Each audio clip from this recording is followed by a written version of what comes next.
दारू वाटण्यावरून दोघा मित्रांमध्ये वाद. मित्राच्या डोक्यावर चेहऱ्यावर लोखंडी पाईपाने हल्ला. एमआयडीसी पोलीस ठाण्यात हाफ मर्डरचा गुन्हा दाखल. आरोपी पोलिसांच्या ताब्यात. महाड तालुक्यातील मौजे आसनपोई गावच्या हद्दीत प्रिव्ही स्पेशालिटी कंपनी बाहेर दारूच्या वादातून एका मित्राने आपल्याच मित्राच्या डोक्यात लोखंडी पाईपाने हल्ला केल्याची घटना घडली आहे.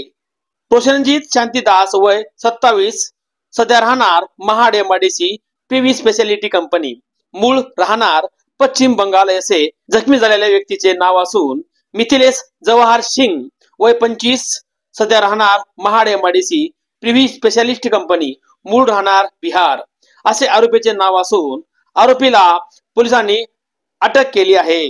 फिर्यादी बिरबल नगीना यादव आणि जखमी असे तिघे जण एकत्र जेवण करीत असताना दारू वाटण्याच्या वादातून आरोपीने रागाच्या भरात केलेले जेवण रूमच्या बाहेर फेकून दिले. यावरून जखमी आणि आरोपी या दोघांमध्ये भांडण सुरू झाले. यानंतर आरोपीने त्रिमूर्ती इंजिनिअरिंग कंपनीच्या वर्कशॉप मधून लोखंडी पाईप घेऊन जखमी याच्या डोक्यावर चेहऱ्यावर जोरदार फटके मारून त्याला गंभीर जखमी केले. जखमी इसमास प्रथमोपचार करिता महाड ग्रामीण रुग्णालयात पाठवण्यात आले होते, परंतु जखमी गंभीर असल्याने अधिक उपचार करिता मुंबई येथे हलवण्यात आले आहे.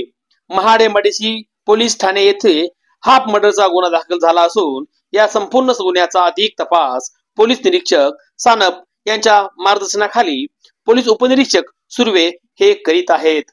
महाडवरून योगेश भांबरे सोबत मी बाळासाहेब कांबळे, सिद्धेश्वर वार्ता न्यूज, महाड, रायगड. दर्शक बांधवांनो, आपल्याला ह्या बातमीचं वार्तांकन आवडल्यास आपल्या चॅनलला लाईक, शेअर, सबस्क्राईब आणि कमेंट करायला विसरू नका. पाहत राहा फक्त सिद्धेश्वर वार्ता न्यूज आपल्या युट्यूब चॅनलवर.